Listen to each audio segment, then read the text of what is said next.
Hey guys, Chris here. So, what is anxiety? So really there's predominantly what I want to talk about is anxiety and panic attacks. There's two parts to this, to having a panic attack. And the first part is mental. So the way you think, worries, thoughts, interpretations of situations, beliefs, self-talk. And then the next stage is the physical stage. Obviously it manifesting, you say, in your body.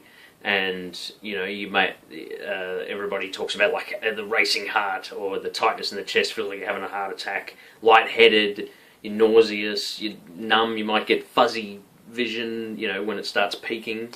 So the physical stages definitely do peak. So you might start off with a little bit of uncomfortableness, nausea, and you're thinking, and then as it slowly goes through the symptoms, it might get to the stage when your brain releases adrenaline in your body, and that's when your heart will start racing, and you can hyperventilate if you don't watch your breathing. So the thing to keep in mind is usually it'll peak quickly. So if you can feel it coming on, and it is coming on, it'll peak 5 to 10 minutes, and then it'll be gone within 20 minutes, 30 minutes. Like, your body just won't release. You can't have adrenaline in your body like that much. It'll just calm down after that. So that's a good thing to remember if you are experiencing panic attacks, that they don't last very long in the scheme of things. I know in the moment it doesn't feel like that, but they don't last very long. And that's also the sort of contradiction and the paradox of having a panic attack, is that it physically feels like the worst thing you can experience. Like, physically, like, that's what I would say. The most physical, worst thing you can experience. I'm talking more than pain, breaking pain barriers here. Breaking a bone. I can't have a baby, so I couldn't, I'd imagine. Because the feeling is you're going to die. So it feels horrible. Like, for people that don't know what a panic attack is like, that is basically it's doom. It's like death. It's the end of the world in that moment. And that is horrible, right? But like I was saying, the contradiction, the paradox is, it's actually harmless. You're not going to die. You're not going to have a heart attack. It might feel like you're having one. And, you're not going to flip out. That's another thing I used to think was going to happen to me, was like, I'm just going to snap, and all of a sudden I'm schizophrenic or something. That actually isn't possible. It's not how schizophrenia works or anything like that. It just feels like you're going to flip out. But you're not. So that's something to keep in mind if you're experiencing a panic attack, is that it's only in the meantime thing. It's only in the moment, and it's going to be over soon. If you can just keep that in mind when you're having it, like, I'll just ride this through somehow, if it gets to the point when the adrenaline gets released. So what happens when your brain actually releases the adrenaline is what they call fight or flight mode, or like the adrenaline mode or something. It's the fight or flight mode, basically. So what that sort of means, like, you can even look at this like, sort of evolutionary terms or whatever, but like, it's built into our brains. So if there's a tiger over there, your body's going to release adrenaline, and you're going to get your ass out of there. You're going to run, freakish human speeds. You're gone, or you might come up against an alpha male or something, and you need the adrenaline rush, and you're going to fight him, and you're going to not be able to feel pain for a few minutes. It's kind of that concept, like how our brain defenses work in those sorts of modes. The main thing to remember too is that having a panic attack and anxiety is just information for you. Really, that's what's happening. Your body is telling you something, if it's gotten to that stage as well. Predominantly speaking, like the mental side of it, because usually it's the context of the mental side that causes the physical disorder. That's why they call it a disorder. It's not, it's not disease or something. it's not the proper context of having the adrenaline rush. There is no tiger over there. It's just a belief system you have about, or an interpretation or a self-talk, or even a negative relationship can cause you to reinforce, mistaken beliefs. If it's like a codependent attachment style relationship where you're just reinforcing a negative belief system, and that could come out because they are anxious and depressive thoughts, and you're just reinforcing them, and then eventually it's come out in your body and you're experiencing a panic attack. Because usually lots of people, when they have panic attacks, they don't know what's happening when it happens, because it might come out of nowhere and you're like, what the, nobody's having a panic attack going, oh yes, it's because of this mistaken belief, oh yeah, that's right, I should have remembered not to think like that or believe that. Like, you have the panic attack and then it's after the fact you're like, oh, okay. So your body's giving you information, and this is worth gold, this information. It's not something to be taken lightly here. Like, your body telling you this is so important, and it's good. You should thank your body for telling you this. Thank you, body, for telling me that I may have something I have to focus on now to look at, to get better, to be a better person. Because essentially it's what you're going to have to do to overcome this. You are going to have to become a better person. No offense to you, who you are right now. I'm sure you're awesome. But you without panic attacks is an awesome, even more awesome person. Because now you have a tool that not many people have. Like, you can only get these tools by combating this sort of stuff.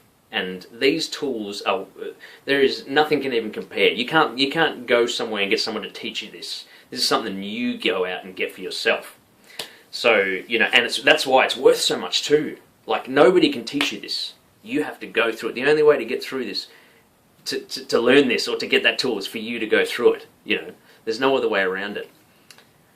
Sorry if you're looking for like a cheap, quick answer, but relish in like wanting to beat this. Like, if you can grasp hold of like, yeah, I'm gonna overcome this. If you can have that attitude, you'll just like fly. That's probably your way through it quicker, is if you have that kind of attitude. Otherwise, it's just going to be like this huge trudge. I'm not saying it's I'm not saying it's not hard, and I'm not saying there's going to be setbacks. I mean, every single thing you do in life, you probably come across setbacks. Basically, what you think will come out in your body. It'll manifest in your body. And I also want to mention too that anxiety isn't an emotion. It's not like, a feeling that you can feel. It's actually a covering of something that's going on. So, like we're talking about the way that you interpret something, that is what's causing anxiety. So, a mistaken belief. I'll use an example. I need to use examples because, like, I'm not sure if you might understand what I'm talking about when I say this. A mistaken belief, something like, if I go to this party tonight, I might meet somebody that doesn't get along with me, and if they don't get along with me, that means I'm nobody, and because I'm nobody, that means I'm worthless, and if I'm worthless, I don't have any purpose, I might as well be dead. Now, that's a mistaken belief, because you might believe it, but I say it's a mistaken belief because it's not true. You can actually counter each one of those levels. Because what I just did then is I'm giving you an example of following a thought train. So you might have a panic attack and you have no idea why, and it was when you're at the party, right? And then you said, oh, well, I had a panic. It's really hard to slow down the thoughts because they all happen so quickly. And usually the panic attack's there'll be one thing that triggers it, right? But it has this long story behind it as to why it gets triggered. And this is an example. It's a very brief, small one, but it's an example. So, someone had a panic attack at a party, they left, calmed down, went home. Okay, why am I having this panic attack? Slowing down your thoughts. Okay, it was because this person didn't accept me. Or they didn't like me or something. Or I had a prejudged, assumption of this person, and they came across they didn't like me. I saw them, they said something bad about me. Okay, why does that matter to you? Whoa, hang on, this is another level now. So you're thinking that that's the point. No, there's another level now. Like, it's not just that this person said that. Why is it why does that bother you? Well, okay, it's because it makes me feel worthless. Well, why does it matter if you feel worthless? If I feel worthless, it means I have no purpose. You know, why should I even exist? Why does that matter? Well, I might as well just die, you know. You know what I mean? Like, that's the thought process. Obviously, there's so many examples, because for everybody, those thought processes will be different, and the environmental factors are different for everybody. But generally speaking, you can counter these thought processes. I will do another video about reinforcing positive ways to interpret situation. So you can deal, and you can counter it, because you go, well, hang on a minute, it doesn't matter if this person doesn't like me. You know, like, what's a good example? How could you counter that? A good way to counter it would be to sort of understand the concept that, you know, everybody's more worried about themselves than they are you. They don't really care about how you think. And if a person doesn't like you, you know, that is something that you probably should avoid. But, well, no, I shouldn't say that. How would you counter it? Okay, I'm not going to talk about countering it, because it's too hard. No, it's not too hard. Come on, think of it. Think of an example how to counter that mistaken belief. Okay, so a way to counter that thought is, the mistaken belief is that you feel unworthy, that you place unworthiness whether or not this person likes you or not. That's a mistaken belief, because how they think of you does not determine your worth, right? So there is like, so a good thought to replace that idea would be, you know, other people don't determine my worth. That's true. That's a true statement, and you know it. Other people don't determine your worth. You determine your worth. You know, and if you want someone else to determine your worth, I'll tell you. I'll determine your worth. You're a human being. You are the most precious thing on earth. You are worthy of life just simply from existing. You know, so there you go. There's a good counter argument. So I encourage you to keep taking those small steps and be kind to yourself, and peace to you.